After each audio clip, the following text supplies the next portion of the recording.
Catherine, I want you to accelerate the Morrison Industries acquisition. Hostile takeover, full court press. I don't care about poison pills or board resistance. I want that company, and I want James Morrison to understand that trusting the wrong person has consequences. After she hung up, Diana allowed herself exactly 30 seconds to grieve for what might have been, for partnership instead of warfare, for trust instead of suspicion, for love instead of conquest. Then she buried those feelings beneath the armor that had protected her for so long. Diana Williams was going to war. Ready for the complete story? Smash that subscribe button and tell me where you are tuning in from in the comments. Tomorrow brings another mind-blowing story that's just as unbelievable. Trust me, you will want to be here for it. Alright, let's jump into it. The burgundy wine cascaded down her cream silk dress like spilled blood, and in that moment of calculated cruelty, James Morrison had no idea he'd just humiliated the woman who would own his soul in 2 weeks. 2 hours earlier, James Morrison sat alone at Le Bernardin's most exclusive corner table, the city sprawling beneath him through floor-to-ceiling windows like a kingdom he owned. His Armani suit cost more than most people's cars, his Patek Philippe watch more than their homes. Yet the $400 bottle of Bordeaux tasted like ash in his mouth. "Mr. Morrison, your usual table for one tonight?" The maitre d's practiced smile barely concealed his pity. "Just leave the bottle," James muttered, not looking up from his phone. Another email from his lawyer about the divorce settlement. Another reminder that money couldn't buy loyalty, love, or even basic companionship. At 38, James Morrison was Manhattan royalty, heir to Morrison Industries, owner of half the city's commercial real estate, and according to Forbes, one of the most eligible bachelors in America. What they didn't mention was how he ate dinner alone every night, how his penthouse echoed with emptiness, how his last relationship had ended when he'd caught his fiancée in bed with his business partner. "Money doesn't make you happy," his mother had whispered on her deathbed when he was 12. "But it does make you strong." She'd been wrong about the first part, right about the second. James raised his glass to the window, watching his reflection merge with the city lights. Strong, yes. But strong enough to trust? To love? The wine turned bitter on his tongue. Across town, Diana Williams stood in her walk-in closet, surrounded by power suits that commanded respect and evening gowns that stopped traffic. But tonight, she reached for something different. A simple cream silk dress, modest jewelry, no designer labels screaming her net worth. "You sure about this, Dee?" Her assistant John called from the bedroom. "Going out without security, without the usual entourage?" Diana smiled at her reflection.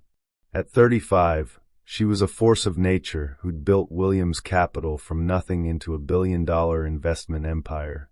She owned sports teams, tech startups, and half the developing waterfront. But tonight, she wanted to be nobody special.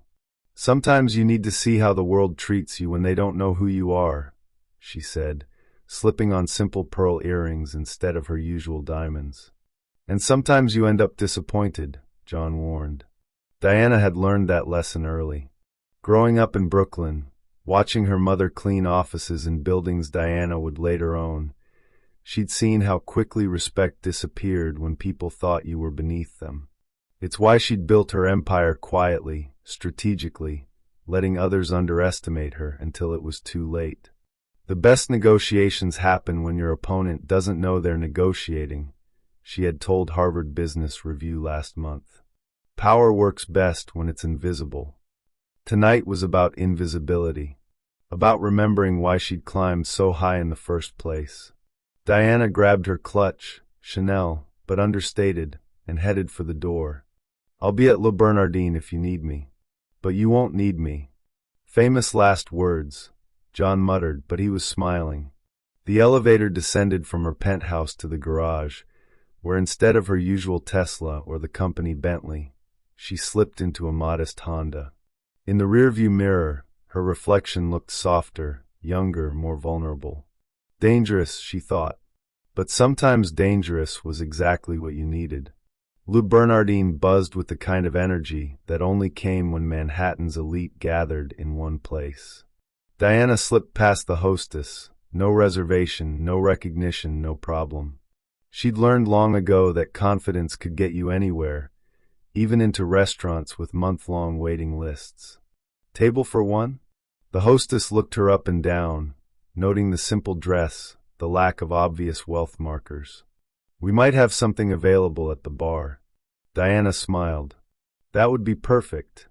She was led to a small table near the kitchen, not quite exile, but close. Around her, power couples and business titans occupied the prime real estate, their conversations a symphony of deals and dominance. She ordered a glass of Chablis and the chef's tasting menu, then settled back to observe. That's when she saw him. James Morrison sat alone in the restaurant's most coveted corner, surrounded by empty chairs and expensive wine. Even from across the room, his isolation was palpable. She recognized him, of course. His face graced business magazines and society pages with regularity.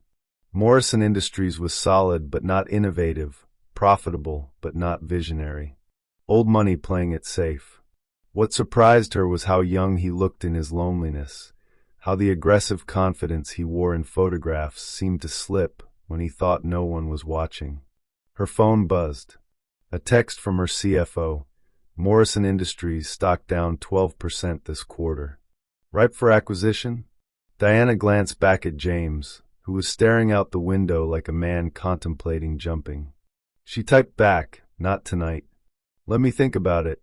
But she was thinking about it, about the vulnerability in his shoulders, the way he held his wine glass like a shield, about how easy it would be to approach him, to start a conversation, to begin something that could end very differently than he'd expect. Be careful, she warned herself. You're not here to hunt. You're here to hide. The waiter brought her first course, delicate scallops that melted on her tongue. She savored each bite, each moment of anonymity, each second of being seen as just another woman dining alone. She had no idea how quickly that would change. James drained his wine glass and signaled for another bottle. From her vantage point, Diana watched him check his phone repeatedly, then set it face down with increasing aggression. A man waiting for calls that wouldn't come, messages that wouldn't matter. Power doesn't always mean happiness, she mused, thinking of her own empty penthouse, her own solitary dinners. Maybe they weren't so different after all. Maybe that would make what happened next even more tragic. The collision happened in slow motion. Diana had finished her meal and was making her way toward the restroom when her heel caught the edge of an uneven floorboard. She stumbled slightly, her hand reaching out to steady herself against the nearest table, which happened to be James Morrison's. The contact was brief, barely a brush of fingers against white linen, but it was enough to send his nearly empty wine glass teetering. Red drops splashed across the tablecloth like blood on snow. "I'm so sorry," Diana said immediately, her voice soft but clear. She reached for her napkin to help clean the spill. "Let me." "Don't." The word cracked like a whip. James looked up at her for the first time, and Diana saw something ugly flicker across his features. His gaze traveled from her face down to her simple dress, her modest jewelry, her lack of obvious wealth markers. She watched his expression shift, calculating her worth in seconds and finding it wanting. "You people," he said, loud enough that nearby tables began to turn. "You think you can just stumble around in places like this without consequences?" The restaurant seemed to hold its breath. Diana straightened slowly, her training in board rooms and hostile negotiations kicking in. "Stay calm.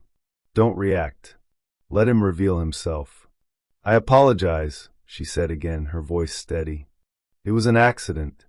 If there's any damage to your suit, I'm happy to." "Happy to what?" James stood now, towering over her. The Bordeaux had done its work, loosening his tongue and his inhibitions. "Happy to pay with what? Your cleaning lady salary?" The racial undertone hit like a slap. Diana felt the familiar fire ignite in her chest, the same flame that had powered her through Harvard Law, through hostile takeovers, through every boardroom where men like James had underestimated her. But she didn't flinch, didn't step back.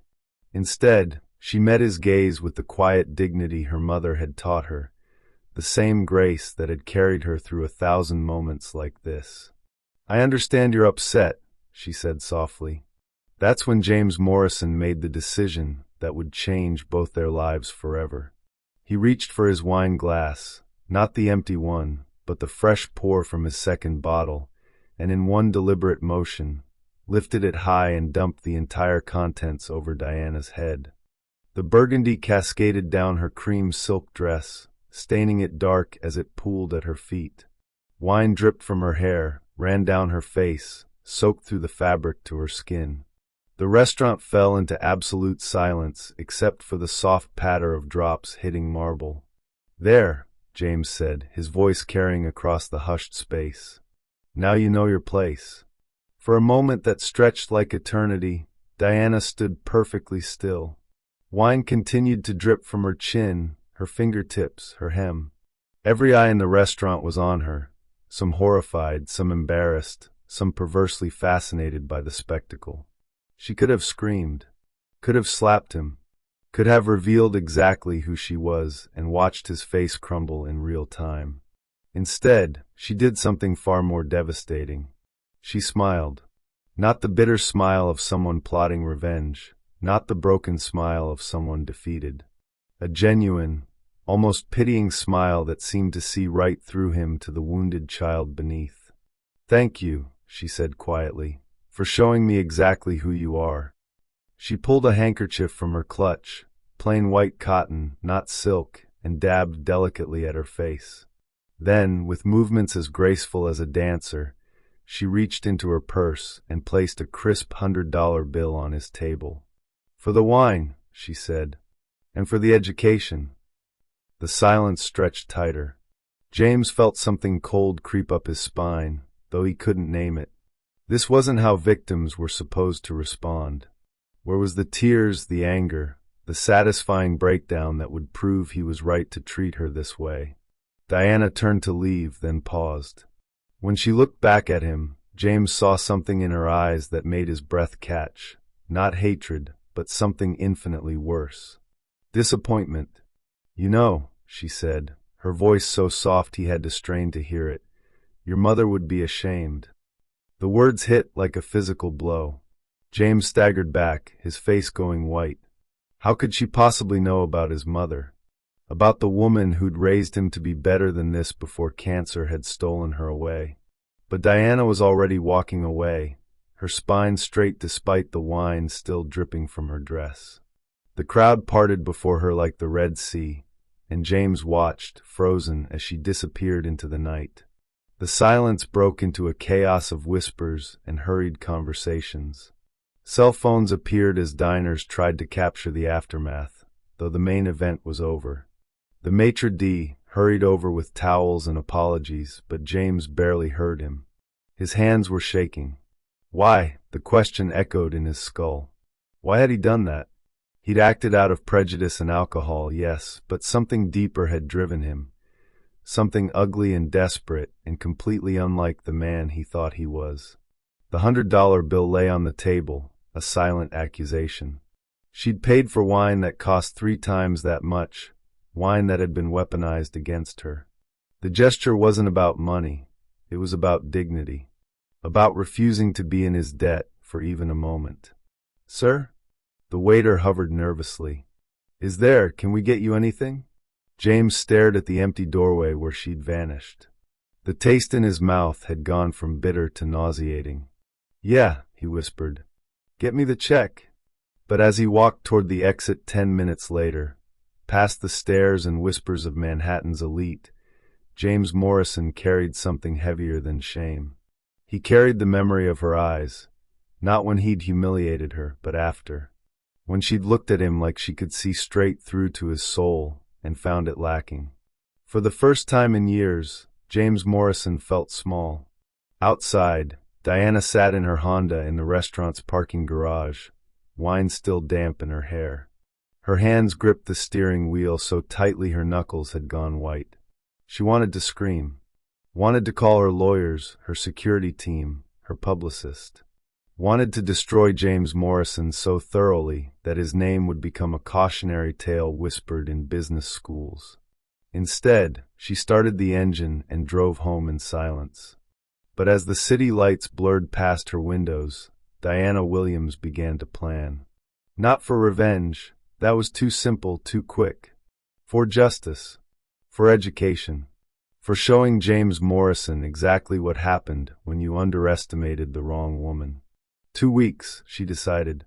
She'd give him 2 weeks to live with what he'd done, to wonder about the woman he'd humiliated, to maybe, if he had any conscience left, feel some remorse. Then she'd buy his company and teach him the most expensive lesson of his life. The thought should have satisfied her.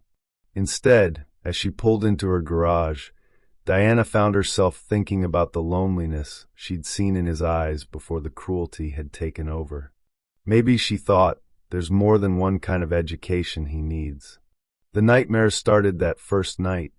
James Morrison jerked awake at 3 a.m., his sheets soaked in sweat, the taste of wine still bitter on his tongue. In his dreams, he was 12 years old again, watching his mother's disappointed face as she caught him pulling wings off butterflies in their garden. James Alexander Morrison, Dream Mother had whispered, "I raised you better than this." But it wasn't his mother's voice anymore. It was hers, the woman whose name he didn't even know, whose dignity he'd tried to drown in Bordeaux. He stumbled to his kitchen, poured himself 3 fingers of scotch, and tried to wash the memory away. But every time he closed his eyes, he saw her smile. That terrible, knowing smile that had cut deeper than any scream could have. It was an accident, he told his reflection in the dark window. She bumped my table, made me spill my wine. Even to himself, the words sounded hollow. His phone buzzed with a text from his business partner, Richard. Heard about your dinner theater performance. Really, James? In public? Then another from his lawyer. Damage control meeting first thing Monday. This could affect the Patterson merger. And finally, one that made his blood run cold, from an unknown number. We saw what you did. Check your email. James's hands shook as he opened his laptop. The video was already there, grainy but unmistakable. Him standing over her, wine cascading down her dress, his voice carrying clearly. Now you know your place. No context. No explanation of the spilled glass. Just 30 seconds of him looking like exactly what he'd become in that moment. A privileged white man humiliating a black woman for sport. The video had been posted an hour ago. Already, it had 12,000 views. Shit. James reached for his phone to call his crisis management team, then stopped. What could he tell them? That he wasn't really a racist, drunk asshole? That he'd been having a bad day? That his loneliness had somehow justified his cruelty? The scotch turned to acid in his stomach. Across the city, Diana Williams stood in her shower for the 3rd time since coming home, hot water sluicing wine from her hair. The stain was gone, but the memory burned deeper with each replay.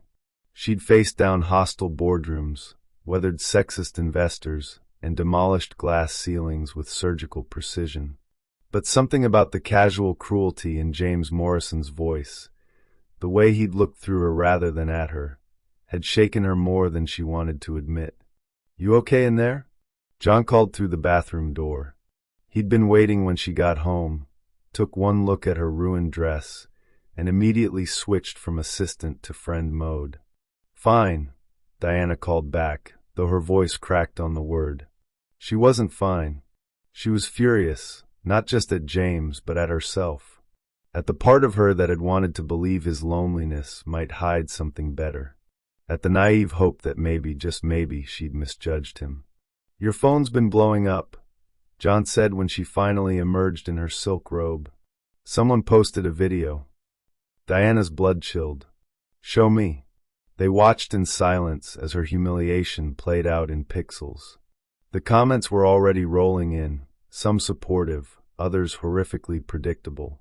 The video was spreading like wildfire across social media, turning her private pain into public spectacle. "We can have this taken down in an hour," John said quietly. "Copyright claim, privacy violation, whatever you want." "No." Diana's voice was steady now, clinical. "Let it spread. You don't want this kind of attention. Trust me." She was already moving toward her home office, her mind shifting into the strategic mode that had built her empire.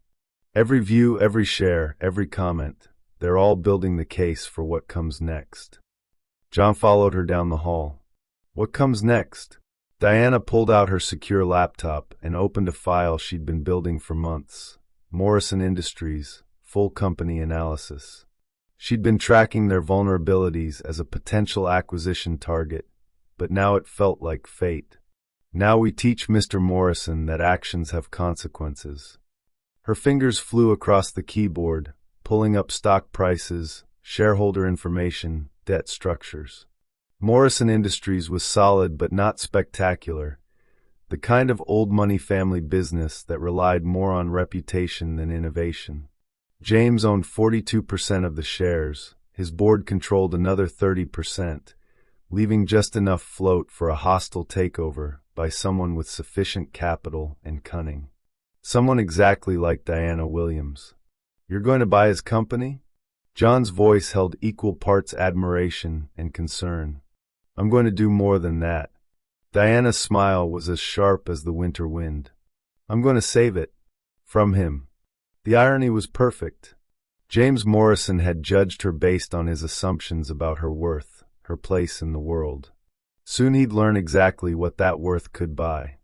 But even as she began making calls to her investment team, Diana found herself pausing at a photo of James from his company's annual report. In it, he looked confident, successful, completely in control. Nothing like the broken man she'd glimpsed beneath the cruelty. "Why do I care?" she wondered. He made his choice. Her phone rang. Her head of acquisitions calling from London. "Diana, I saw the video. Are you all right?" "I'm fine, Catherine. But I need you to quietly start acquiring Morrison Industries stock. Shell companies, offshore accounts, whatever it takes to stay invisible. I want controlling interest in 2 weeks." 2 weeks? "Diana, that's possible. I know because we've done it before." Diana's voice brooked no argument. "And Catherine?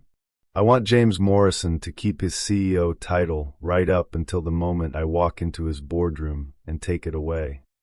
After she hung up, Diana stood at her floor-to-ceiling windows, looking out at the city that had underestimated her so many times before. Somewhere out there, James Morrison was probably trying to figure out how to make this scandal disappear. He had no idea that his real problems hadn't even started yet. But as she watched the lights twinkle in the darkness, Diana felt an unexpected hollowness in her chest. Revenge should feel more satisfying in the planning stages. The anticipation should be sweet. Instead, she kept thinking about his mother's charity work, the research her team had uncovered months ago during their initial analysis of Morrison Industries. The children's hospitals, the scholarship funds, the quiet donations that never made the society pages. Maybe there was more to him once, she thought, before the loneliness and privilege poisoned him. Diana shook her head, dispelling the unwelcome sympathy. James Morrison had made his choice in that restaurant. Now she would make hers. Justice first. Everything else could wait. By morning, the video had gone viral. James sat in his penthouse office, watching his phone ring with calls from reporters, business associates, and former friends looking for statements. His PR team had crafted a response, something about misunderstandings and regrettable incidents. But every draft sounded like exactly what it was: damage control from a man who'd been caught showing his true colors. "Sir?" His secretary's voice came through the intercom. Mr. Patterson's assistant called. "They're postponing the merger discussions." James closed his eyes. The Patterson deal had been 6 months in the making, worth $40 million to Morrison Industries. One 30-second video, and it was gone. Any other good news? He asked bitterly. The mayor's office called about the Children's Hospital Gala next month. They're requesting that you step back from your hosting duties. Each cancellation felt like another nail in a coffin James had built for himself. But what haunted him wasn't the business consequences or the social exile. It was the way she'd looked at him in those final seconds, not with hatred but with pity, as if she'd seen something in him that he'd forgotten existed. His intercom buzzed again. "Sir? There's a woman here to see you. Says she's from the Morrison Foundation Board." James frowned. His mother's foundation had been running on autopilot for years, managed by a board of family friends. He rarely involved himself in their work. "Send her in."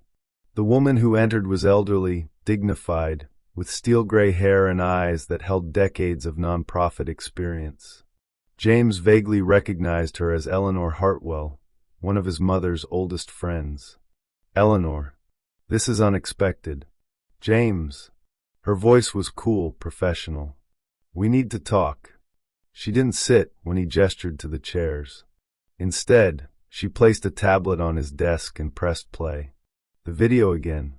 But this time, James watched Eleanor's face as his recorded voice filled the room. Asterisk, now you know your place. Asterisk. When it ended, the silence stretched like a chasm between them. "Your mother," Eleanor said finally, "built that foundation to help people who looked exactly like the woman you humiliated. Children whose parents clean office buildings and serve wine in restaurants where they'll never be welcome as guests." James felt something crack inside his chest. "Eleanor, the board met this morning. We're removing you as trustee, effective immediately." The words hit harder than losing the Patterson deal, harder than the social exile. The foundation was the last connection he had to his mother, the one piece of her legacy he'd thought was untouchable. "You can't do that. I'm family." "Family," Eleanor said, her voice cutting like ice, "is earned. Your mother knew that. She'd be heartbroken to see what you've become." After she left, James sat alone in his office, staring at the empty doorway. Everything was unraveling, his business deals, his social standing, his mother's foundation. And at the center of it all was a woman whose name he still didn't know, whose dignity had survived his assault while his world crumbled around him. For the first time since that night, James Morrison began to wonder if maybe, just maybe, he deserved everything that was happening to him. But he wasn't ready to admit it yet. Not to the world, not to himself. That reckoning was still coming. Diana Williams had always believed in the power of perfect timing, which was why, exactly 1 week after the wine incident, she found herself adjusting her diamond earrings in the back of her Tesla as it pulled up to the Metropolitan Children's Hospital Gala. Not as Diana Williams, CEO of Williams Capital, but as Dee Williams, a mysterious new donor whose recent $1 million contribution had earned her a coveted seat at tonight's charity auction. The same auction where, according to her sources, James Morrison would be making his first public appearance since the video went viral. "You sure about this, Dee?" John asked from the driver's seat. "Going back into the lion's den?" Diana checked her reflection in the vanity mirror.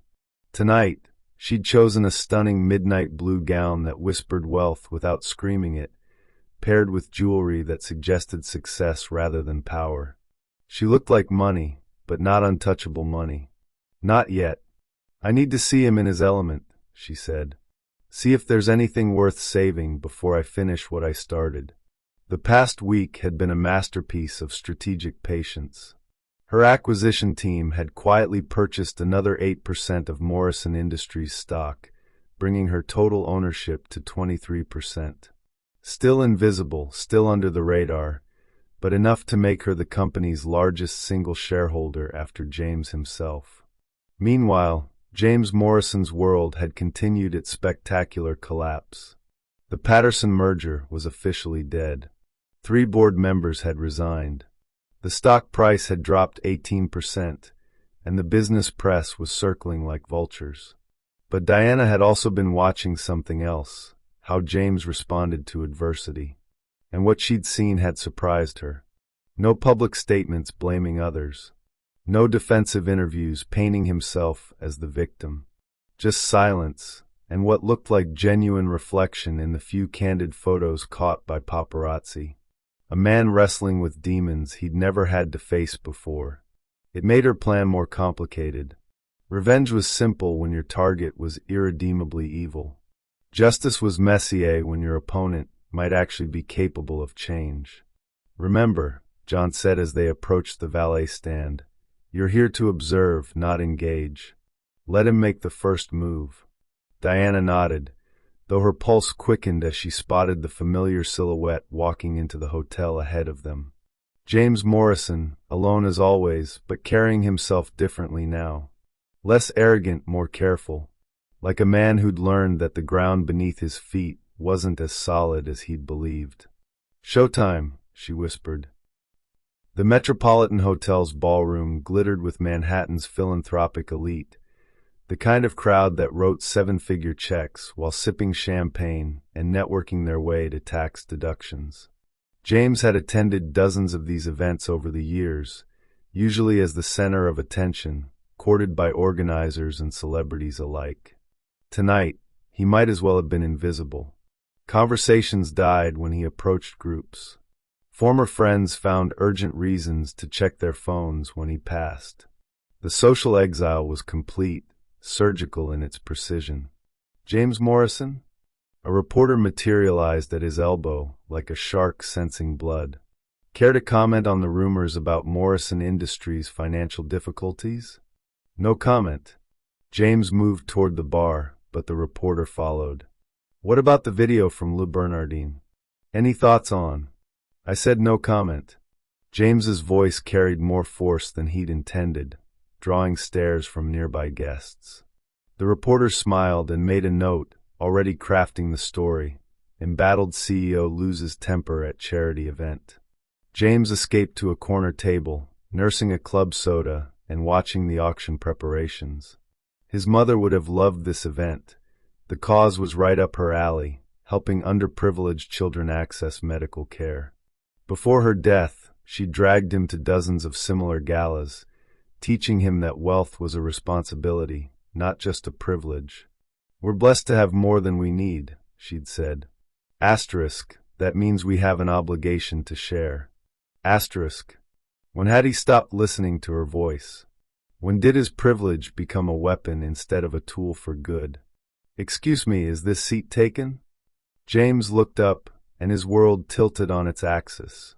She stood beside his table like a vision, elegant in midnight blue, her dark skin luminous under the crystal chandeliers. For a moment, his wine-soaked memory failed him. This polished goddess couldn't possibly be the woman he'd humiliated in the restaurant. But then she smiled, and he knew. "You," he breathed. "Me." Diana settled into the chair across from him with fluid grace. Up close, James could see the intelligence in her dark eyes, the quiet strength in the set of her shoulders. This was not a woman who could be easily broken. This was not a woman he should have ever underestimated. How did you?" James struggled for words, his usual confidence deserting him completely. "What are you doing here?" "Supporting a good cause."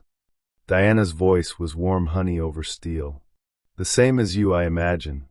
James glanced around the ballroom, suddenly aware of how exposed they were. Phone cameras were already turning in their direction, society reporters sharpening their metaphorical knives. "People are staring," he said quietly. "Let them stare." Diana lifted her champagne glass in a mock toast. "Unless you're planning to dump this on me too?" The words should have been cruel, but her tone was almost playful. James felt heat rise in his cheeks, shame and confusion warring in his chest. I can't." He took a shaky breath. "I don't even know your name." "Diana." She extended a manicured hand. "Diana Williams." The name triggered something in James's memory. He'd heard it somewhere before, in business circles maybe, but he couldn't place it. Her handshake was firm, confident, the grip of someone used to closing deals and commanding rooms. "James Morrison," he said unnecessarily. "I know who you are." The silence stretched between them, heavy with unspoken history. Around them, the gala continued, laughter, music, the clink of glasses and rustle of expensive fabric. But their table felt isolated, caught in a bubble of tension and possibility. "Why?" James finally asked. "Why are you sitting here with me?" Diana studied his face for a long moment, and James had the unsettling feeling she was looking straight through to his soul. "Curiosity," she said finally. "I wanted to see if the man who humiliated me in public might be capable of something better in private." "And what do you see?" "I'm still deciding." The auction began then, saving James from having to respond. They watched in relative silence as artwork and experiences were sold to the highest bidders. A week in Tuscany, a private dinner with a celebrity chef, a vintage wine collection that made James wince at the memory it triggered. "Lot 17, the auctioneer announced. A private consultation with renowned child psychologist Dr. Rebecca Martinez, including a $1,000 donation to the Children's Trauma Program." Diana raised her paddle. 5,000. A ripple of surprise ran through the crowd. The bid was far higher than the lot's estimated value, but Diana's expression remained serene. "Going once." 10,000. James's voice surprised even himself. He hadn't planned to bid, hadn't even been paying attention to the auction. But something about Diana's easy generosity had stirred his competitive instincts, or maybe his conscience. Diana turned to look at him, one eyebrow raised in elegant question. 15,000, she countered smoothly. 20. 30. The crowd was murmuring now, phones capturing the unexpected bidding war between the viral video's villain and victim. James could imagine the headlines already writing themselves. 50,000. Diana's voice never wavered, but James caught something new in her eyes, amusement, maybe, or approval. James hesitated. 50,000 was more than the lot was worth, more than he should spend given his company's current troubles.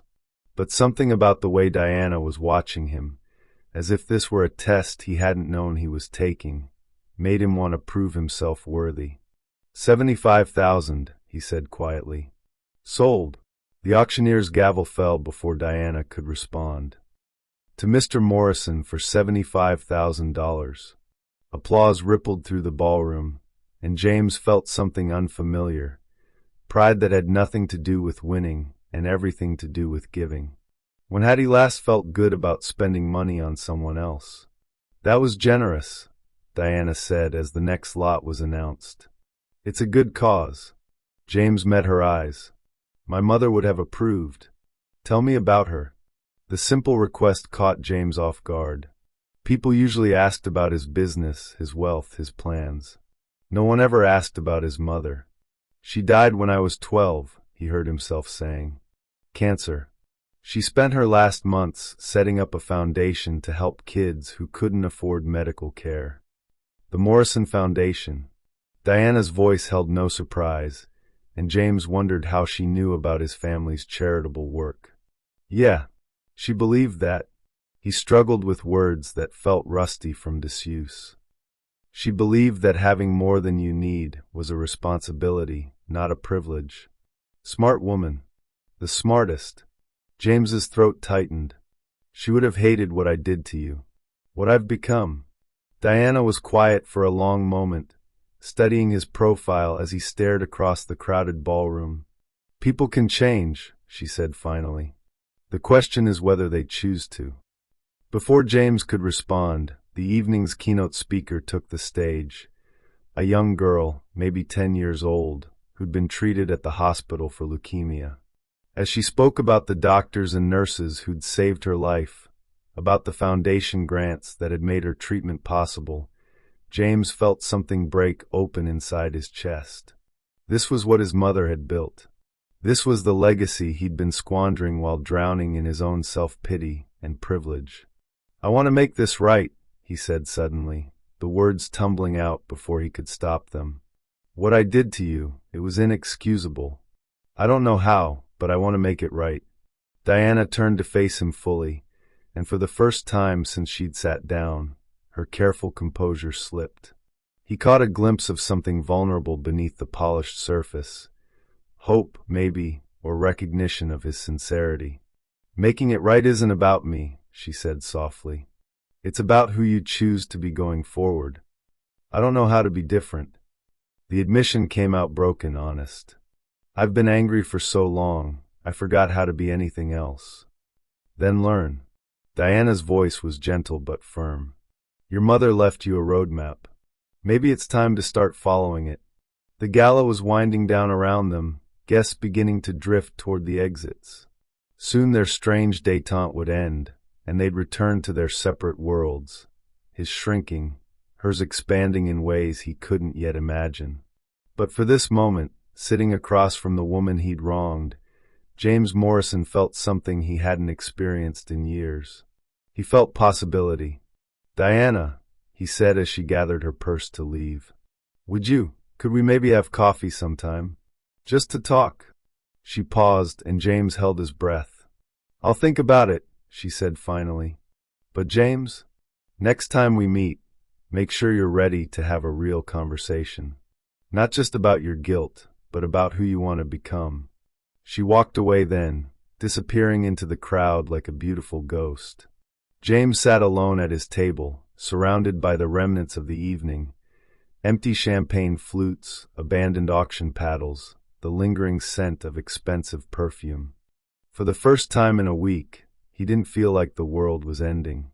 He felt like maybe, just maybe, it was beginning. Can true change come from genuine remorse, or are some actions too harmful to forgive? What would you do in Diana's position? Share your thoughts below asterisk. Diana couldn't sleep. She stood at her penthouse windows at 2 a.m., the city sprawling below her like a circuit board of ambition and dreams. The gala had ended 6 hours ago, but James Morrison's words still echoed in her mind. "I've been angry for so long, I forgot how to be anything else." The vulnerability in his voice had caught her off guard. She'd expected defensiveness, justification, maybe even more arrogance. Instead, she'd found something she recognized too well, the hollow ache of someone who'd built walls so high they'd forgotten what they were protecting. Her secure phone buzzed. Catherine, calling from London.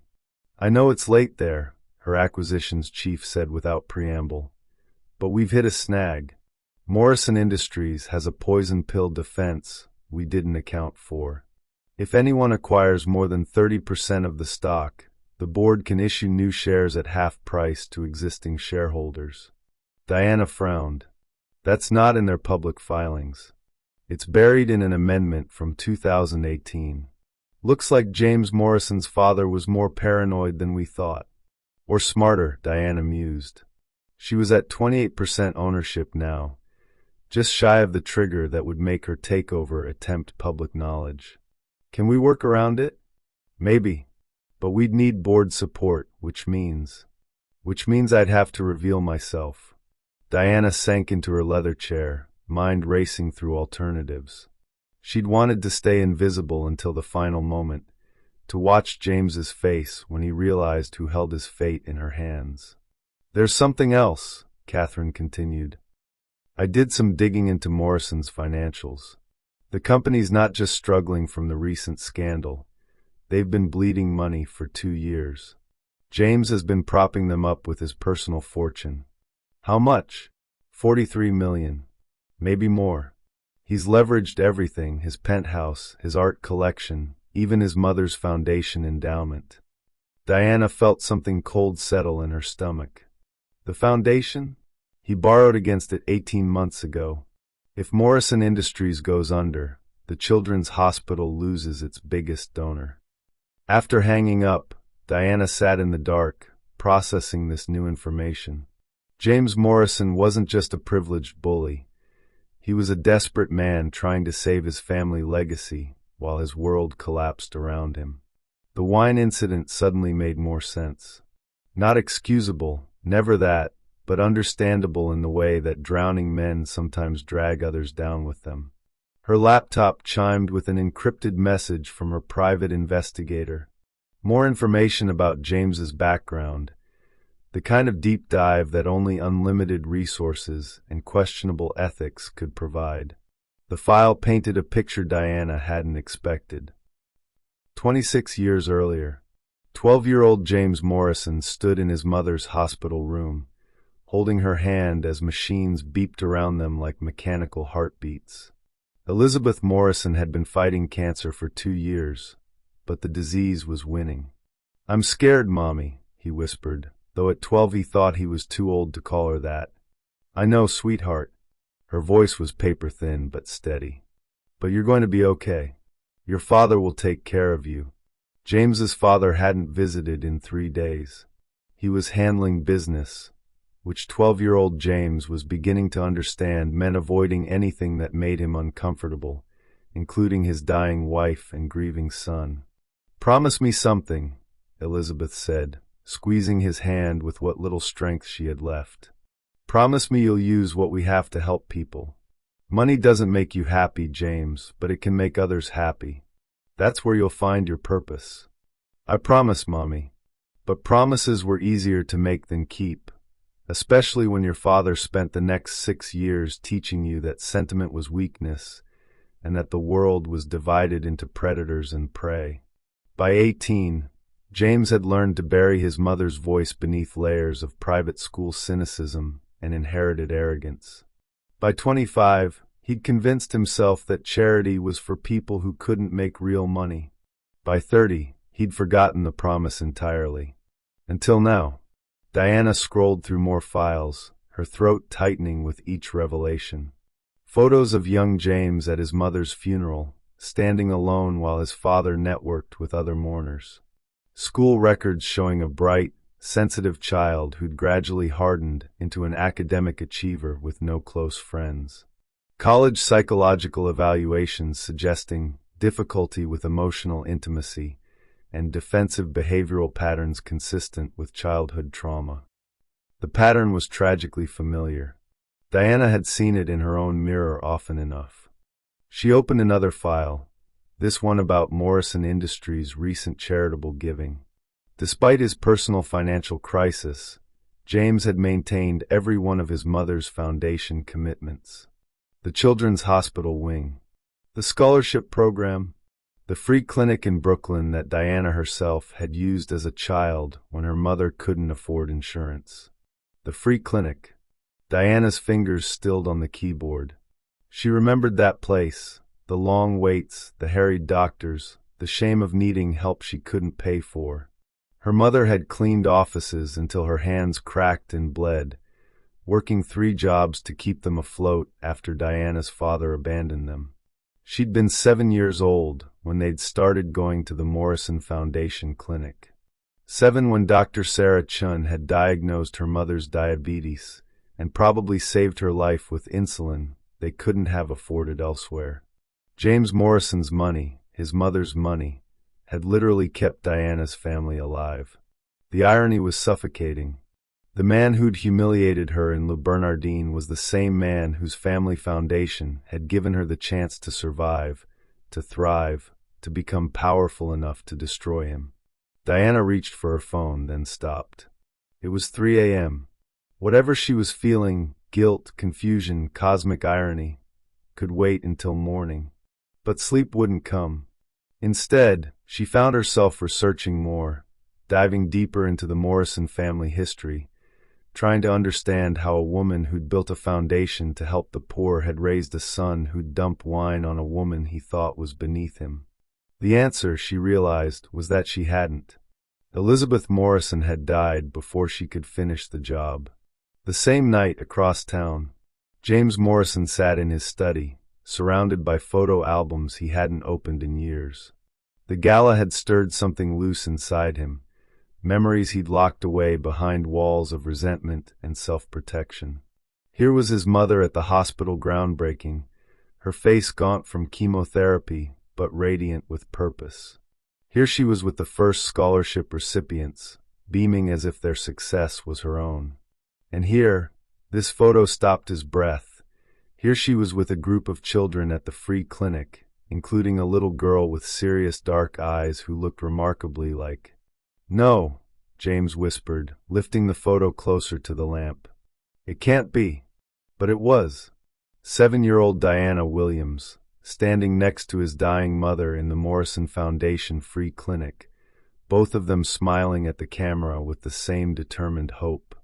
James's hands shook as he flipped through more photos, finding Diana in several shots from the clinic's early years.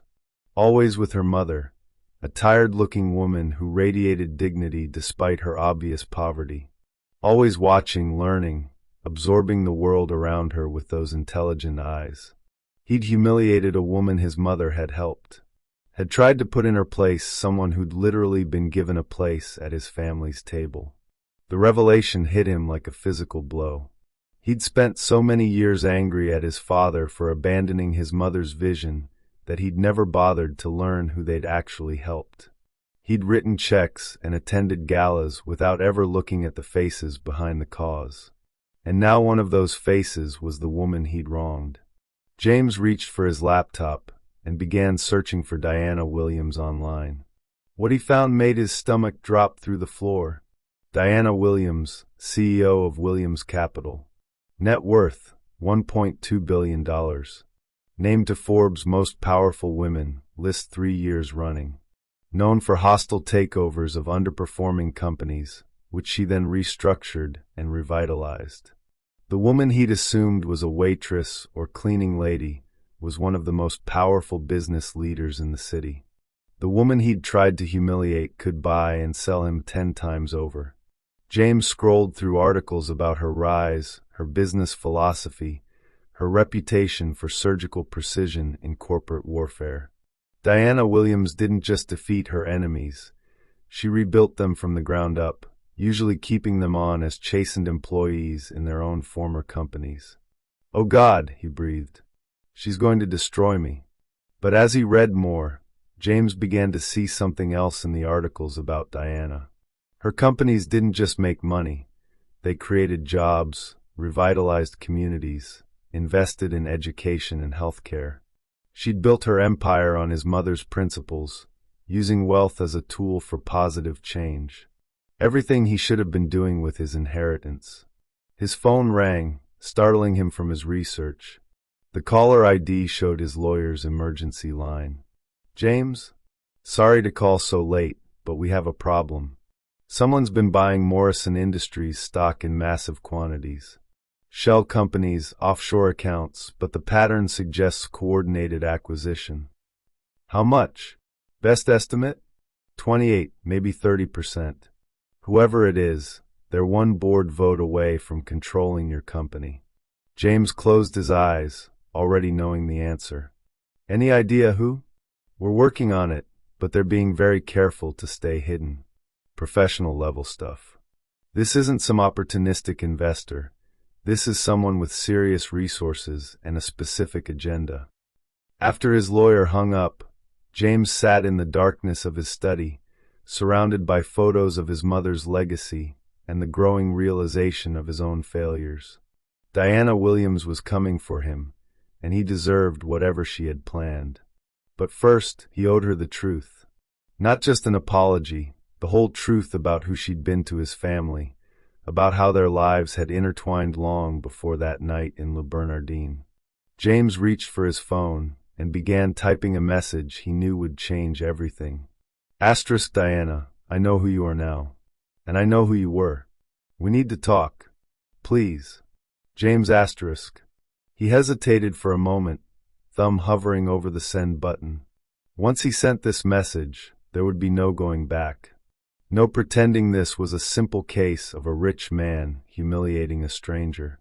This was about family legacies, about promises broken and kept, about a little girl who'd grown up to become powerful enough to save or damn the son of the woman who'd once saved her.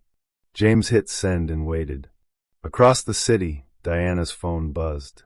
She read the message once, then again, her heart pounding as she realized that James had discovered their connection. Everything was about to change. Again. They met at sunrise in Riverside Park, two powerful people reduced to nervous energy and sleepless exhaustion. Diana arrived first, wrapped in a simple coat that couldn't quite hide the elegant lines of someone accustomed to commanding boardrooms. James appeared 5 minutes later, looking like he'd aged a decade overnight. For a moment, they simply stared at each other across the empty pathway, the Hudson River flowing silently behind them. In the soft morning light, stripped of their usual armor of wealth and status, they looked surprisingly young and surprisingly vulnerable.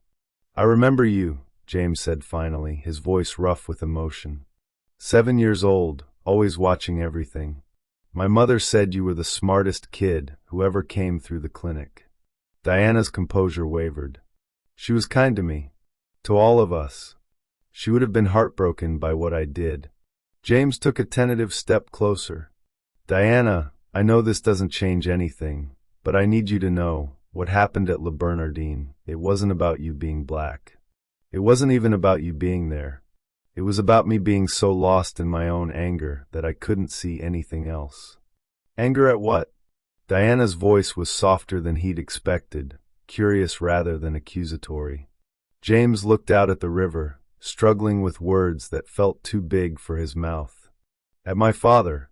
At myself.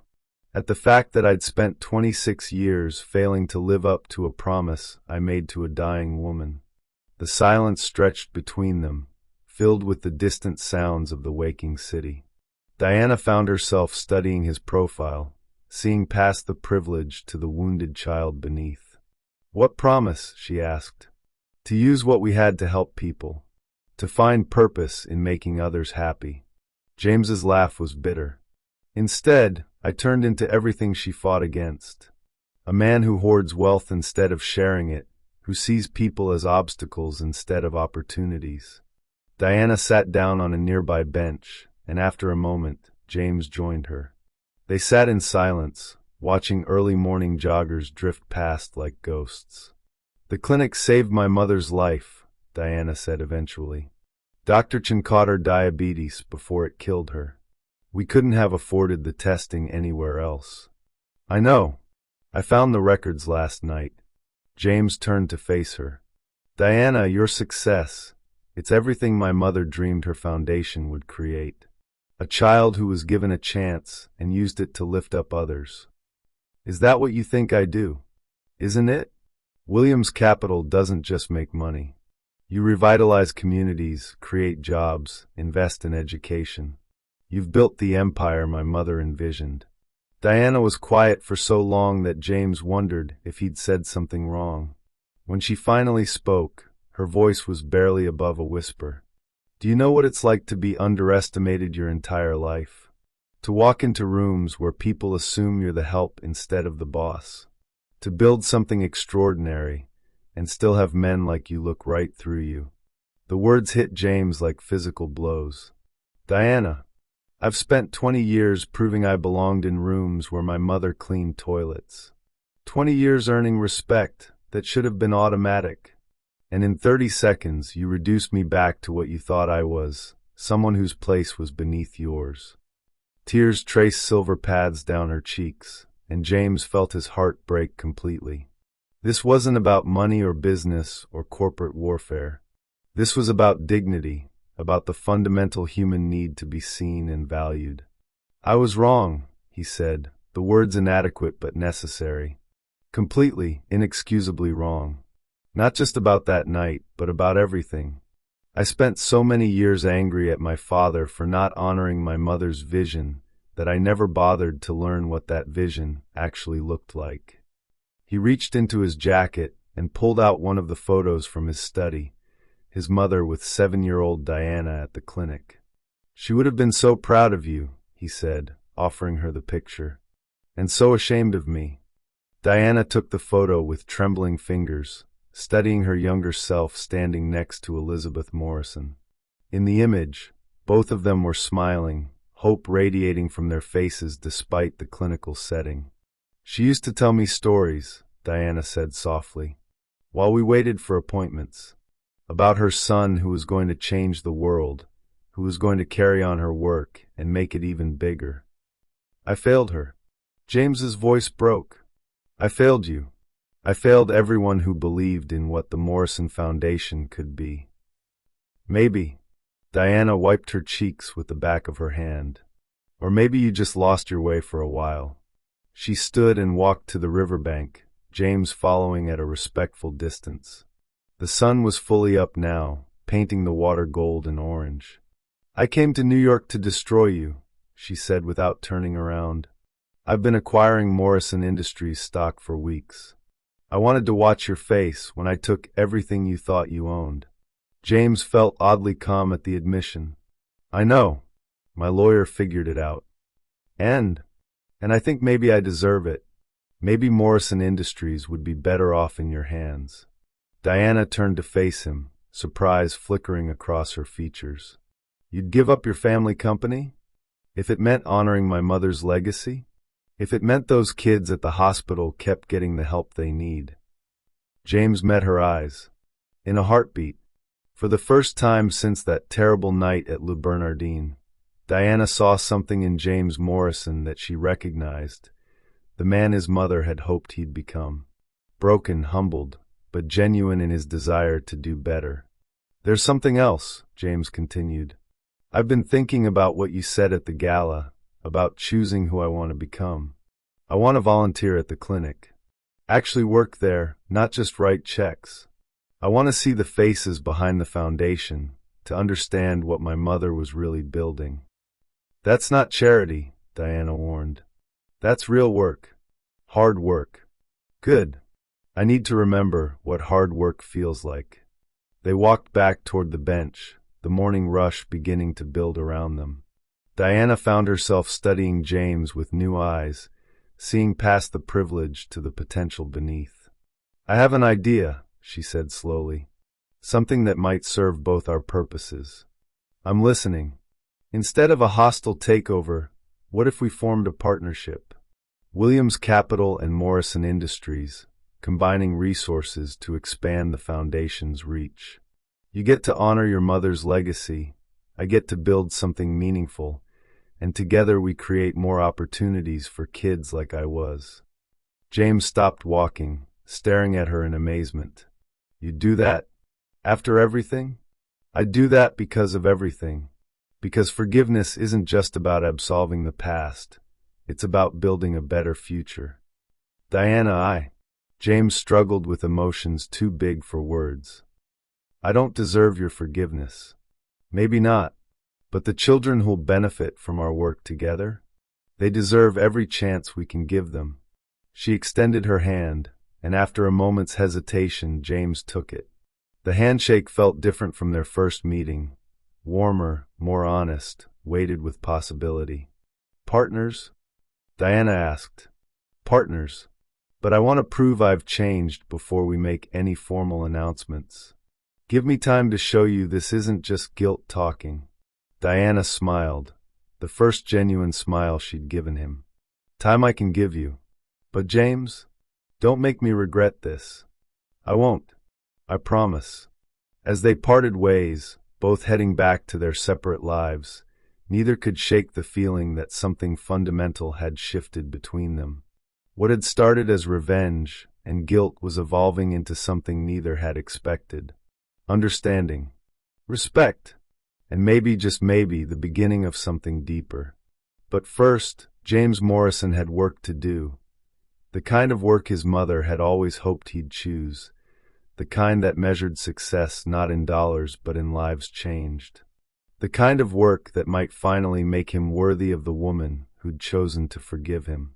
That afternoon, James stood outside the Morrison Foundation Free Clinic in Brooklyn, his expensive suit looking absurdly out of place among the community center's worn brick and chain-link fence. Inside, he could see families waiting in plastic chairs, children playing with donated toys, nurses moving with practiced efficiency through organized chaos. His mother's vision made real. You lost? A voice behind him made him turn. An elderly black woman stood on the sidewalk, groceries in her arms, studying him with sharp eyes. "No, ma'am. I'm here to volunteer." She looked him up and down, taking in the designer clothes and nervous energy. "You ever worked in a place like this before?" "No, ma'am." "Well," she said, her stern expression softening slightly, "I guess everybody's got to start somewhere. But if you're here to feel good about yourself and take pictures for your Instagram, you can turn around right now. These people need real help, not charity tourists." "I understand. I'm here to work. Whatever needs doing." The woman studied him for another long moment, then nodded. "Ask for Nancy when you get inside. Tell her Mrs. Johnson sent you. And boy." "Yes, ma'am." "Check that privilege at the door. It won't help you here."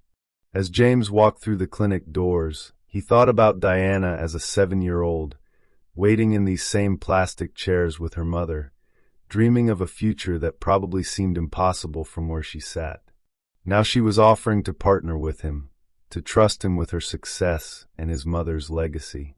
He wouldn't waste that gift. Not again. 3 weeks later, everything fell apart. James had been working at the clinic every day, learning to clean medical equipment, stock supplies, and assist the nurses with paperwork. His hands, once soft from a lifetime of privilege, were developing calluses. His perspective, once narrow from isolation, was expanding with each story he heard from patients who'd been where Diana once was. He'd grown close to Dr. Sarah Chun, the same physician who'd saved Diana's mother years ago. She'd become his unofficial mentor, teaching him not just about the clinic's operations, but about the dignity that came from serving others. "You're different than I expected," she'd told him the previous week. "Your mother would be proud." Those words had meant more to James than any business achievement ever had, which made the betrayal hit that much harder.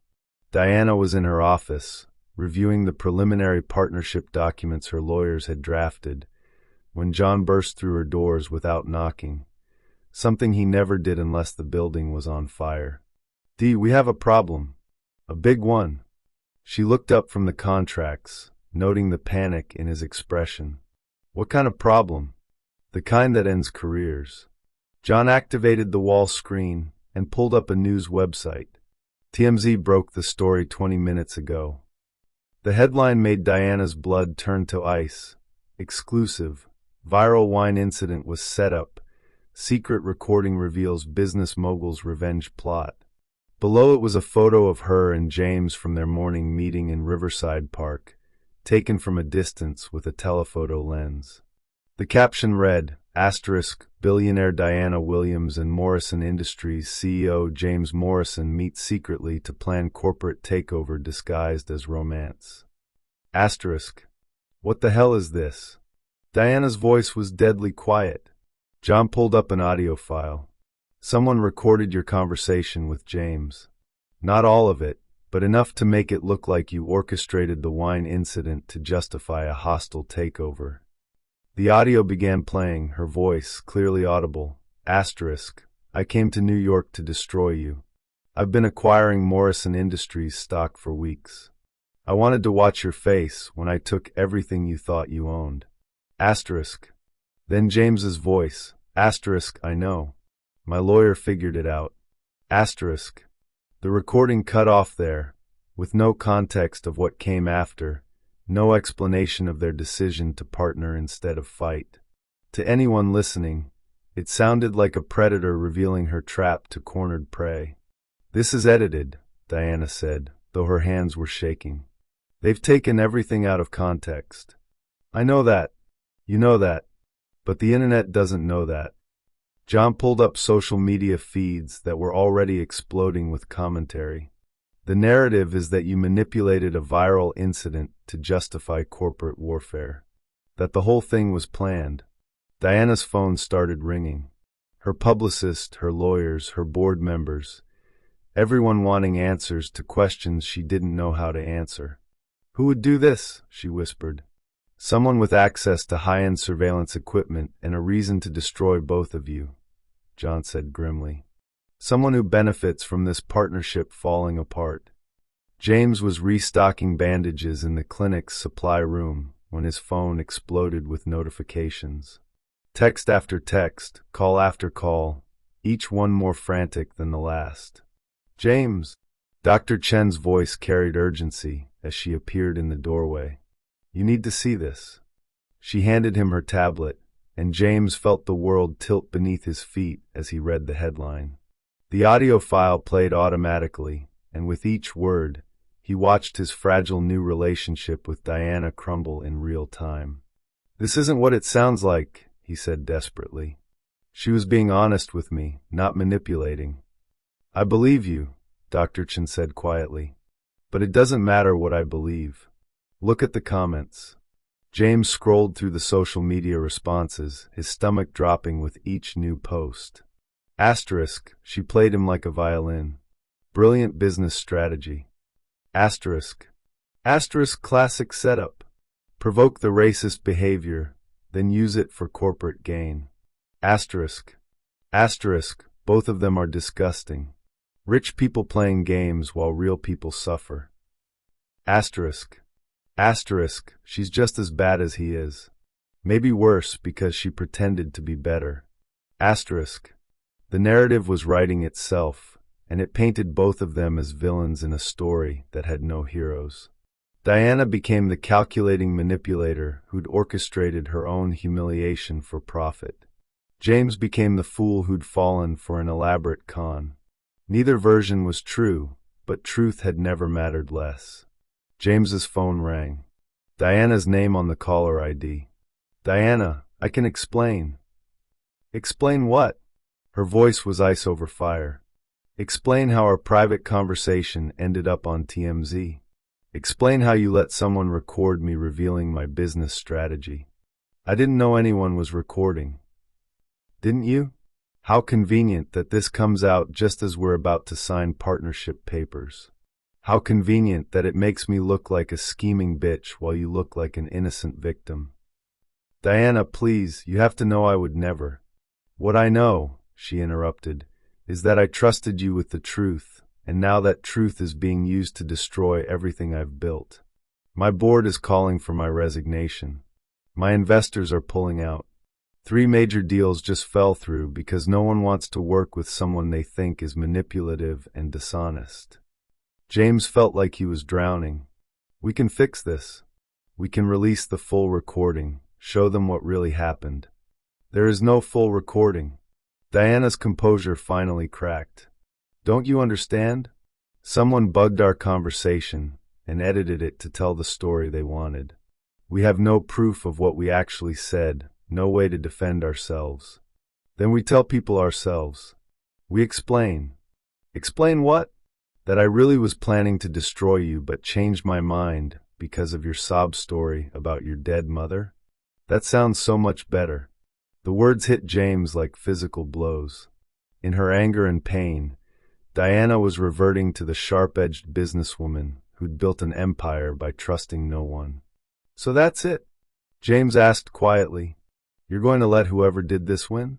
You're going to walk away from everything we talked about building together? There is no together, James. There never was. I was a fool to think someone like you could actually change, could actually see past your privilege to build something meaningful. Someone like me? Now James's own anger flared. You mean someone white? Someone who had advantages you didn't? I thought we'd moved past that. We never moved past it. Diana's voice cracked with years of accumulated pain. Every room I walk into, every deal I negotiate, every partnership I consider, it's always there. The assumption that I don't belong, that I'm playing some angle, that I can't be trusted to mean what I say. I trusted you. I believe in you. For 3 weeks. 3 weeks out of 35 years, and now you're back to thinking I'm the villain in this story. That's not fair. Fair? Diana laughed, but there was no humor in it. Fair would be living in a world where a black woman could admit to considering revenge without being branded a manipulative monster. Fair would be partnership without surveillance. Fair would be trust without conditions. The line went quiet except for the sound of Diana's ragged breathing. The partnership is off, she said finally. The contracts are void. Morrison Industries can sink or swim on its own. Diana, wait. But she'd already hung up, leaving James standing in a clinic supply room, surrounded by the tools of healing, while everything he'd tried to build lay shattered around his feet. Across town, Diana stood in her office, staring out at a city that had just reminded her why she'd built walls in the first place. Her phone buzzed with another call from a board member, another crisis to manage, another piece of her carefully constructed empire that needed defending. She'd been right the first time. Revenge was simpler, cleaner. It didn't require trust, didn't demand vulnerability, didn't leave you exposed to betrayal.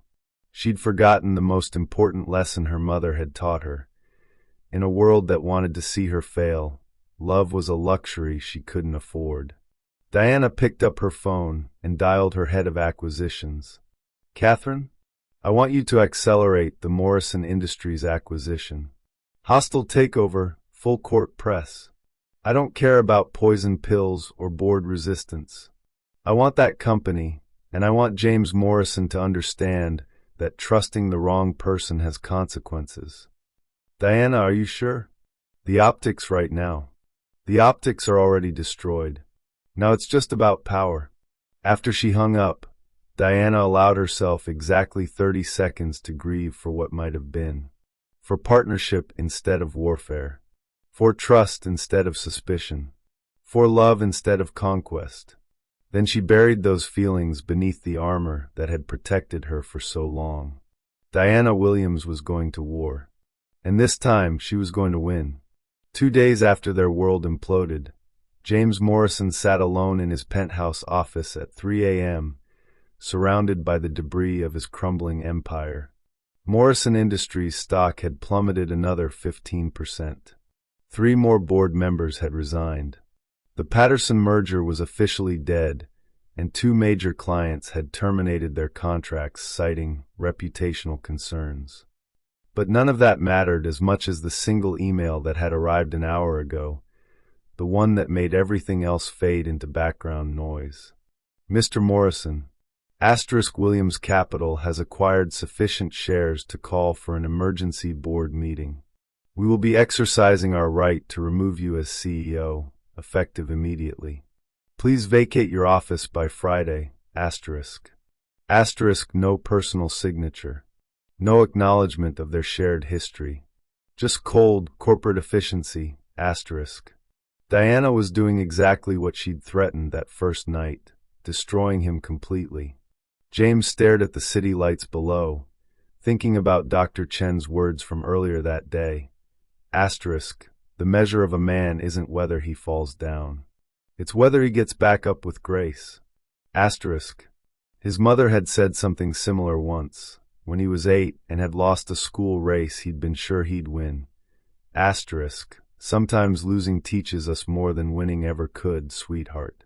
The question is, what are you going to learn? What was he supposed to learn from this? That trust was a luxury? That redemption was a myth?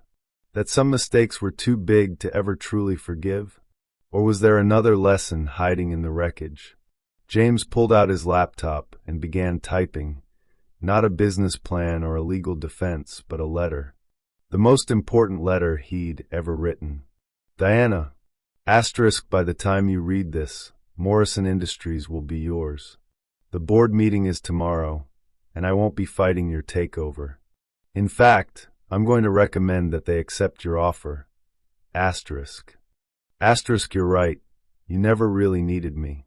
The foundation will be stronger under your leadership. The company will be more innovative. The children who depend on our programs will have better futures.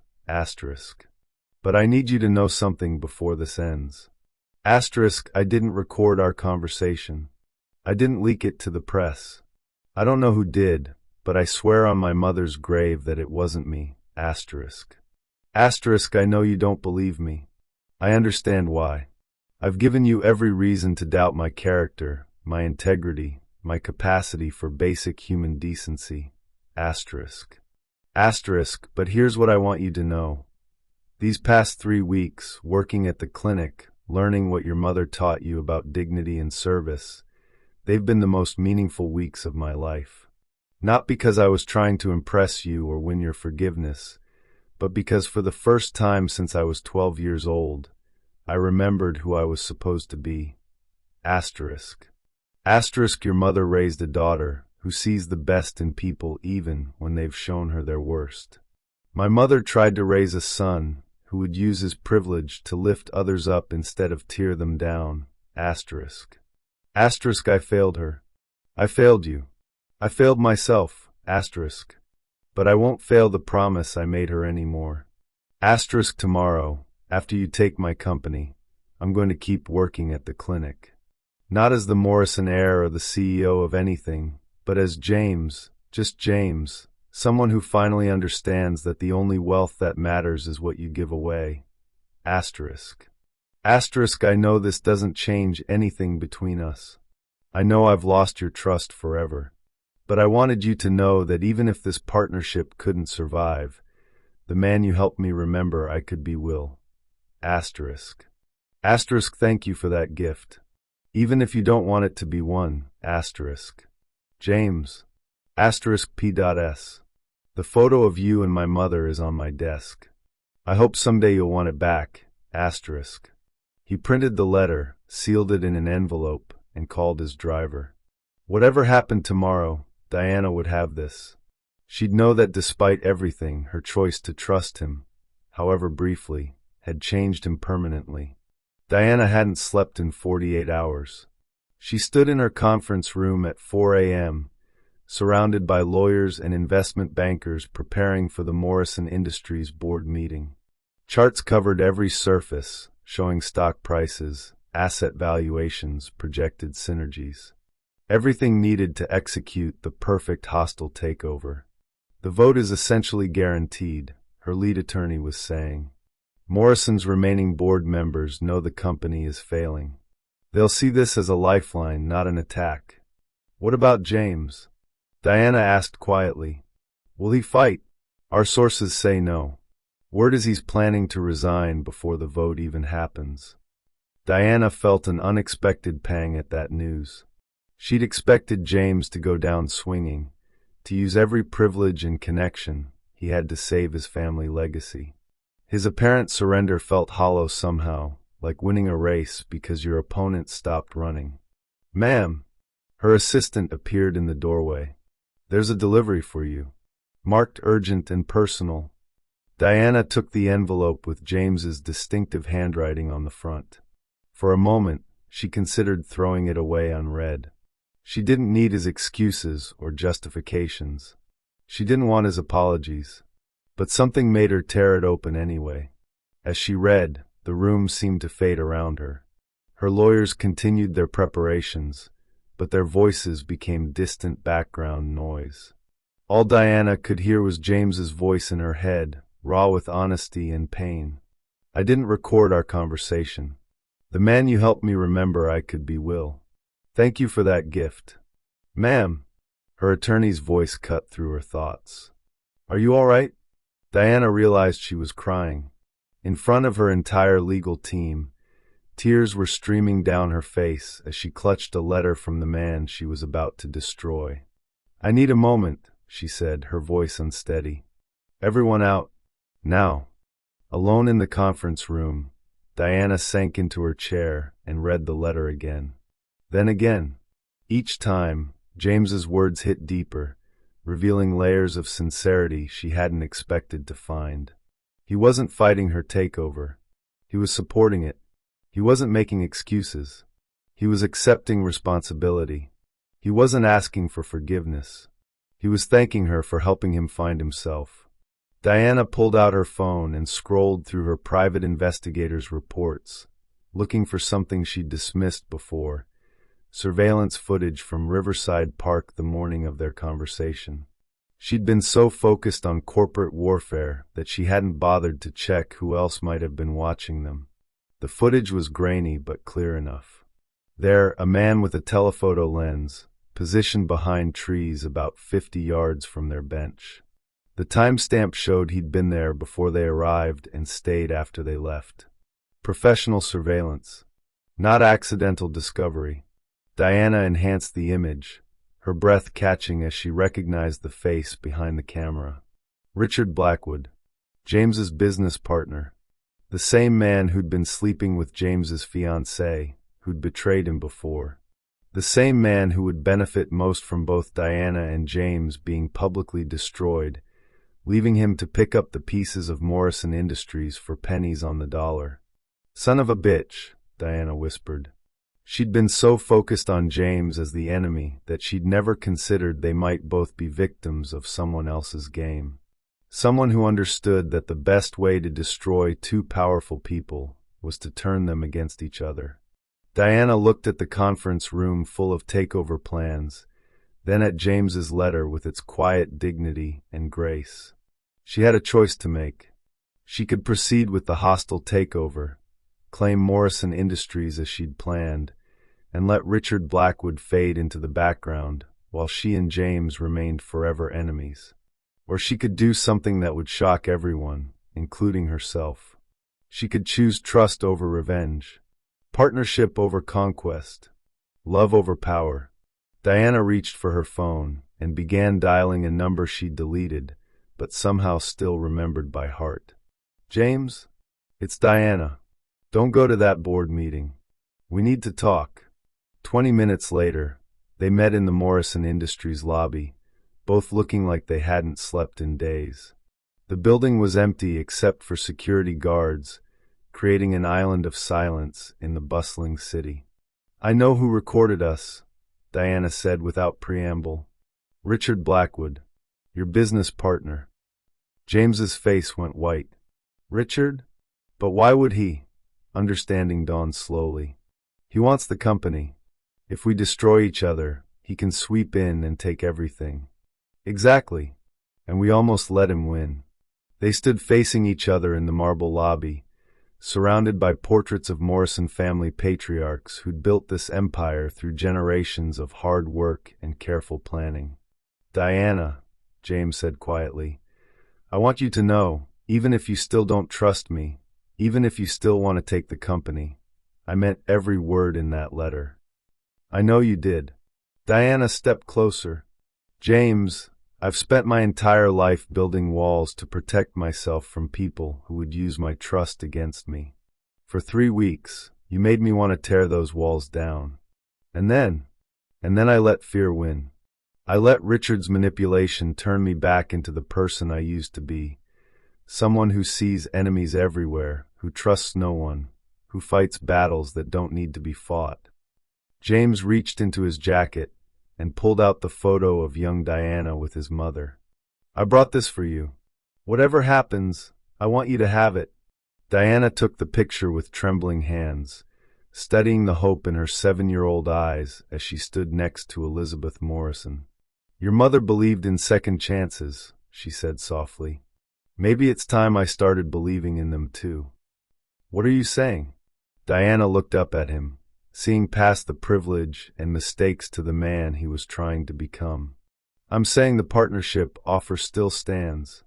If you want it, if you're willing to work with someone who almost destroyed you because she was too scared to trust her own judgment." "Diana," James's voice broke. "Are you sure? After everything?" "I'm sure." She stepped closer, close enough to see the hope kindling in his eyes. "But this time we do it right. Full transparency, equal partnership, and if Richard Blackwood wants to play games with our lives, we show him what happens when two people stand together instead of falling apart." James smiled then, the first genuine smile she'd seen from him since that night at the charity gala. "Partners? Partners." Diana extended her hand, but James surprised her by pulling her into a hug instead. For a moment, they held each other in the empty lobby, two people who'd found their way back from the brink of mutual destruction. Around them, the city hummed with the energy of millions of lives intersecting, separating, and sometimes, if they were very lucky, finding their way back to each other. "So," Diana said as they pulled apart, ready to show Richard Blackwood what real partnership looks like. James's smile turned sharp with anticipation. Let's ruin his day. 6 months later, the boardroom of Morrison Williams Enterprises buzzed with anticipation as investors, journalists, and board members took their seats for the most talked-about merger announcement of the year. Outside the floor-to-ceiling windows, Manhattan sparkled in the afternoon sun, a fitting backdrop for what was about to unfold. Diana Williams stood at one end of the polished conference table, elegant in a navy suit that commanded respect without sacrificing femininity. At the other end, James Morrison reviewed his notes, his appearance transformed from the broken man who'd sat in this same room 6 months ago. Gone was the defensive arrogance, replaced by quiet confidence and genuine warmth. Between them sat Richard Blackwood, looking increasingly uncomfortable as the presentation began. "Ladies and gentlemen," Diana began, her voice carrying the authority of someone who'd built an empire from nothing. 6 months ago, a viral video showed the worst of who we thought we were. Today, we're here to show you the best of who we've chosen to become. She clicked to the first slide, showing the Morrison Foundation's expanded reach. Since our partnership began, we've opened 3 new free clinics, doubled our scholarship program, and created jobs for over 2,000 people in underserved communities. James stood, moving to stand beside Diana in a gesture that had become natural over the months of working together. But our success isn't just measured in numbers. It's measured in lives changed. Diana, would you tell them about Sarah? Diana's professional composure softened as she clicked to a photo of a young girl in a graduation cap. Sarah Chun, no relation to Dr. Chun at our Brooklyn clinic, received a Morrison Williams scholarship 3 years ago when she was 15 and homeless. Today, she's starting her freshman year at Columbia, studying to become a pediatric surgeon. She wants to work at the clinic where she was once a patient, James added, to give back to the community that gave her a chance. The room was silent, captivated by the genuine emotion in both their voices. This wasn't corporate theater. This was 2 people who'd found purpose in each other's vision. Diana clicked to the next slide, showing financial projections that made several investors lean forward. Morrison Williams Enterprises has exceeded all growth targets, with a 43% increase in revenue and a 92% increase in social impact investments. "We're proving," James said, "that doing good and doing well aren't mutually exclusive. They're mutually reinforcing." Richard Blackwood cleared his throat, his first interruption of the presentation. "This is all very heartwarming, but what about the elephant in the room? 6 months ago, you 2 were at each other's throats. How do we know this partnership is stable?" Diana and James exchanged a look, one of those wordless communications that had developed between them over months of working 18-hour days side by side. "I'm glad you asked, Richard," Diana said, her voice taking on a cooler tone, "because it gives us a chance to address something important." James clicked to a new slide, this one showing surveillance footage from Riverside Park. Richard's face went pale as he recognized himself in the image. 6 months ago, James said, someone tried to destroy both Diana and me by recording a private conversation and editing it to fit a false narrative. Someone who thought that if we destroyed each other, he could pick up the pieces of Morrison Industries for himself. Someone, Diana continued, who forgot that the truth has a way of coming to light. The room erupted in murmurs as the implications became clear. Richard stood abruptly, his chair scraping against the floor. "This is preposterous. You can't prove." "Actually, we can." Diana's smile was sharp as winter steel. "Audio analysis confirmed the editing. Security footage shows you planting the surveillance equipment. And your financial records show shell companies positioned to benefit from Morrison Industries' collapse." James stepped forward, and for the first time in months, his old commanding presence emerged, not cruel this time, but decisive. "Richard, you're terminated from all positions within Morrison Williams Enterprises, effective immediately. Security will escort you out. You can't do this to me. I built this company with you, James. No, James said quietly. You tried to tear it down. There's a difference. As security led Richard from the room, Diana felt a strange mix of satisfaction and sadness. Justice served, but at the cost of someone who'd once been trusted. Now then, she said, returning her attention to the remaining audience, let's talk about the future. 1 hour later, the last investor had left, the journalists had gotten their quotes, and the board members had departed with handshakes and congratulations. Diana and James stood alone in the conference room, the weight of the day's success settling around them. We did it, James said softly. We actually did it. We're just getting started. Diana moved to the window, looking out at the city that had witnessed their journey from enemies to partners. The foundation projects in Chicago and Atlanta, the new scholarship programs, the expansion into sustainable energy. Diana. James's voice stopped her mid-sentence. She turned to find him watching her with an expression she'd seen developing over the past few months, but had been afraid to name. What is it? Do you remember what you said that morning in Riverside Park? About choosing who I wanted to become. I remember. James moved closer, close enough that she could see the gold flecks in his brown eyes, close enough to smell his familiar cologne mixed with the coffee they'd shared during their pre-presentation strategy session. I know who I want to be, he said. I want to be the man who's worthy of your trust, the man who honors his mother's legacy and helps you build something even greater. The man who, he paused, vulnerability flickering across his features. The man who loves you. Diana's breath caught. They'd danced around this for months, their partnership deepening into friendship, and friendship warming into something neither had dared to name. James, she began, but he held up a hand. I know it's complicated. I know I have no right to ask for anything more than what you've already given me. I know that given our history. Diana silenced him by stepping closer, close enough that their hands brushed. Do you remember what I said about forgiveness? That it's not just about absolving the past, but building a better future. I remember. I meant that. About business, about partnership. She reached up to touch his face, her fingers tracing the line of his jaw. About love. Are you saying? I'm saying that somewhere between planning your destruction and planning our future, I fell in love with the man you chose to become. The man who works at free clinics without cameras watching. The man who puts children's futures before his own profit.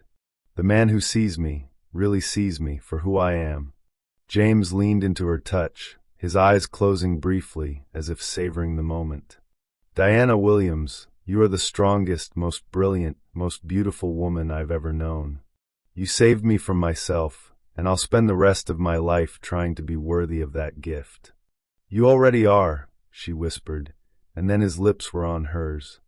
The kiss was soft at first, tentative, weighted with months of careful trust-building and professional boundaries carefully maintained. But as Diana responded, wrapping her arms around his neck, it deepened into something that spoke of promises and possibilities, of futures built together rather than apart. When they finally broke apart, both were breathing hard.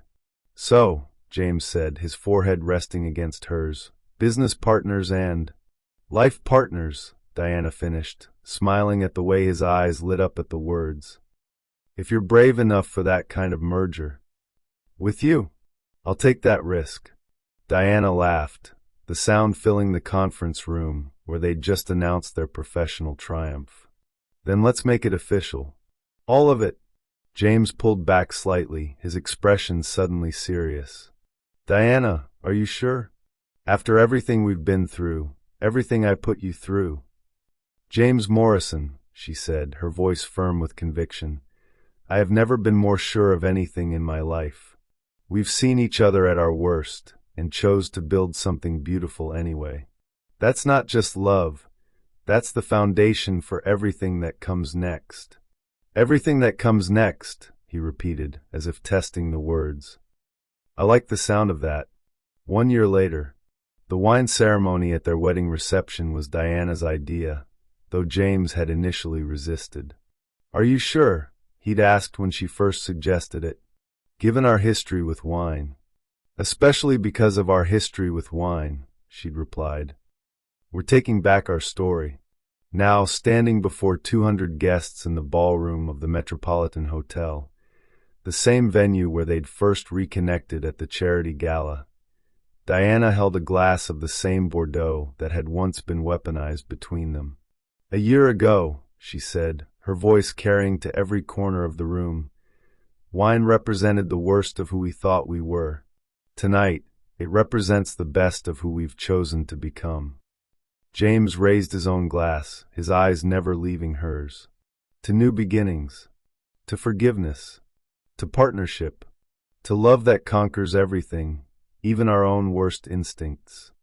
They drank together, the wine sweet on their tongues, transformed by context and choice from a symbol of cruelty into a celebration of redemption. The crowd erupted in applause, but Diana barely heard them. All her attention was focused on her husband, a word that still made her heart race with wonder, and the future they were building together. Later, as they danced to their first song as a married couple, James whispered in her ear, "Do you think your mother would have approved?" Diana looked up at him, this man who'd traveled such a long distance from the person who'd humiliated her to the person who'd vowed to honor her for the rest of his life. "I think she would have said that love finds a way," she replied, "even when we try to build walls against it." "And my mother?" "Your mother," Diana said, thinking of the photo now framed in their shared home office, showing 7-year-old Diana standing next to Elizabeth Morrison, both of them smiling with hope, would have said that some promises take a lifetime to keep, but they're worth every minute of the wait. As the song ended and their guests applauded, Diana Williams Morrison and James Morrison Williams stood together in the center of the dance floor, surrounded by the people who'd witnessed their journey from hatred to love. Outside the hotel windows, Manhattan glittered with possibility. Somewhere in the city, children were receiving medical care they couldn't afford, students were getting scholarships that would change their lives, and communities were being rebuilt by the foundation their partnership had created. But inside the ballroom, two people who'd found their way back to each other from the brink of mutual destruction simply held each other close and marveled at the unexpected grace of second chances. Sometimes, Diana thought as James spun her around the dance floor, the most beautiful love stories were the ones that began with the worst possible first impressions. Sometimes the greatest partnerships were forged in the fire of forgiveness. And sometimes, if you were very lucky, the person who brought out your worst could also inspire your best, if you were brave enough to let them.